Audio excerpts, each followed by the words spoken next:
is a new village or an existing village, one of the first things that we have to achieve is the jama'ah and the amir. That's the basic structure of the Muslim village, the jama'ah and the amir. If there are non-Muslims in the village, then the jama'ah will have links with them as a collective unit. It is not that individual Muslims will be negotiating with individual Hindus and individual Jews, no. So the village will have as a unit the Muslim community, and as a unit the Hindu community, and as a unit the Jewish community, for example. And these communities will have a collective agreement for sharing the same space. We call that a plural model. Plural model of a state, plural model of a community. And this is exactly what the Prophet did, sallallahu ta'ala alayhi wa sallam, when he reached Medina. But we're not going to spend time today on how to negotiate that agreement or constitution for the village. We're going to spend more time on the Muslim community in the village. It has to be one jama'ah and one amir. And since it's a small village, one masjid, you don't need two. All the Muslims in the village who want to be counted as a part of the village must give the bay'ah, or the oath of allegiance, to the amir. The amir is chosen based upon knowledge of the Quran coming first. Because if you don't know the Quran, you're not going to survive, not at all. And we have in this retreat spoken to some extent on methodology of studying the Quran. But having chosen your amir, whether he be black or white, or brown or yellow, even if he has a head with dry grapes, said the Prophet ﷺ, obey him. Obey him. But that's a problem today, because this is the age of boxing gloves. Yeah. You have this group out here who say they alone have the true Islam. And those fellas out there committing shirk morning, noon and night. And you have this group out here who demonize that group out there. And so you have sectarian warfare. It is spreading like a disease all over the world. His father, Abu Amina Bilal Phillips, and I we were jointly invited to conduct an Islamic lecture tour of Malaysia about 10 years ago probably. And it was a very nice lecture tour, Bilal Phillips and myself, around. They say he's a Sufi and he's a Salafi. we were friends with each other. So Malaysia was amazed. How could Bilal Phillips and Imran Hosein get along so well? When the lecture tour was over, go and look at the internet and see, and read what they're saying. The boxing gloves were out. The boxing gloves were out. How do we deal with the problem of sectarianism? Our answer is, and if you have a better answer, please give it to us. Our answer is, only the Quran and only Muhammad alayhi salatu wasalam can unite the Muslims. That's our answer. And so it is the Quran and the Sunnah which must unite the community. Good. And so we say in the masjid, we will not permit in the masjid anything which is not firmly based on the Quran and the universally recognized Sunnah. Alright? Okay. But there are practices, religious practices, which have emerged over time. Very large numbers of Muslims all over the world today, including my own teacher and his teacher before him, stood up and sang in praise of the Prophet ﷺ. And if your answer is, well, we must part from those people, we can't have anything to do with that, how are you going to unite them in the village? This is our answer. If you have a better answer, please give it to us, and we will take it. Our answer is, if a religious practice is not overtly evil, like we're going to have a zikr with whiskey, and when the zikr is over, we're going to really dance.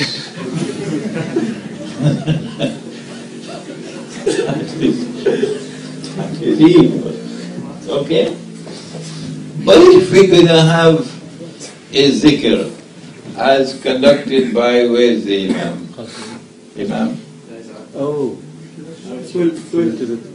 Where is he outside? There he is. What's his name again? Sheikh Mani. Sheikh Mani. MashaAllah. May Allah bless Sheikh Mani. May Allah bless Sheikh Mani. May Allah bless Sheikh Mani. If you have a religious practice which is clearly beneficial, but which is not based on the Quran and the universally recognized Sunnah, like the one I have, that I have a zikr of the recitation of Surah Al-Kahf.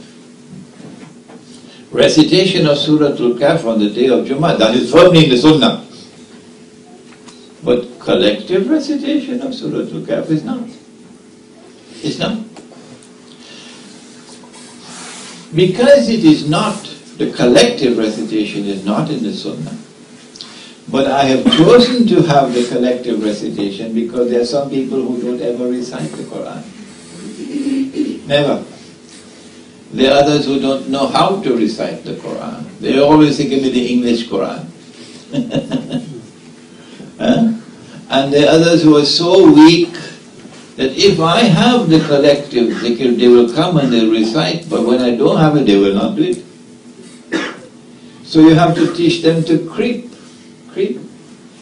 So for this reason I have the collective recitation of Surah Al-Kahf on the day of Jummah. But because it is not in the Sunnah, I do not take it to the masjid.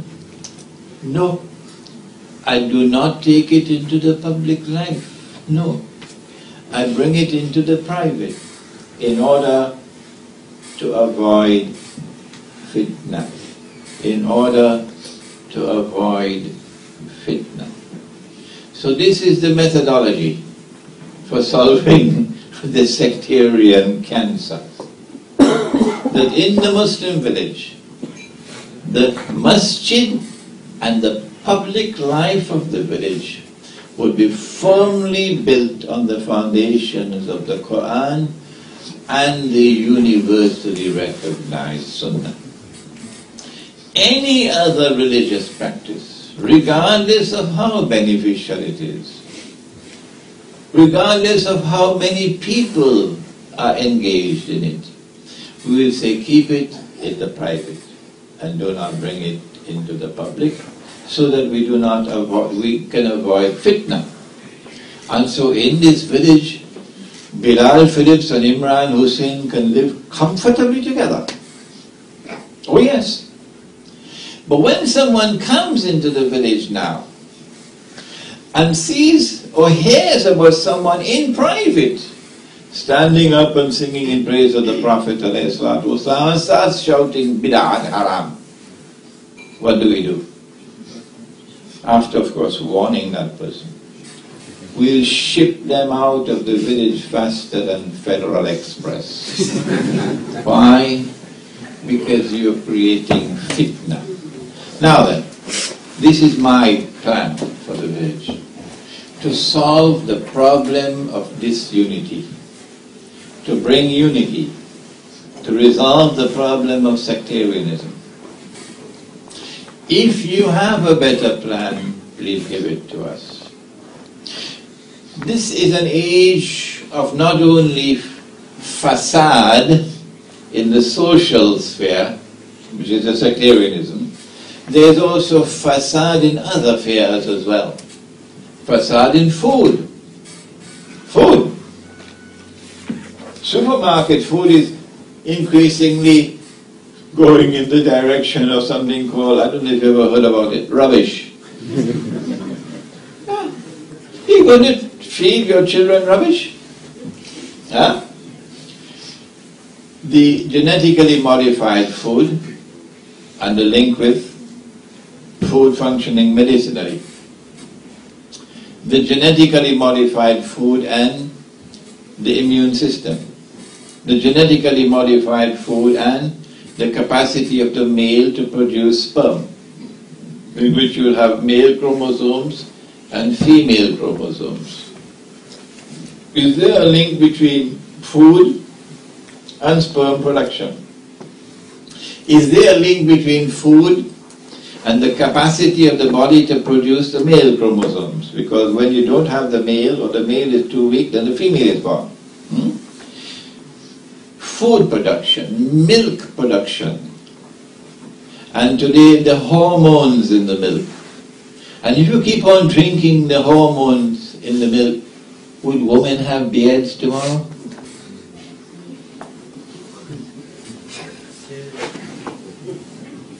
And would men now develop in such a way that looking at a profile you don't know who's a man and who's a woman?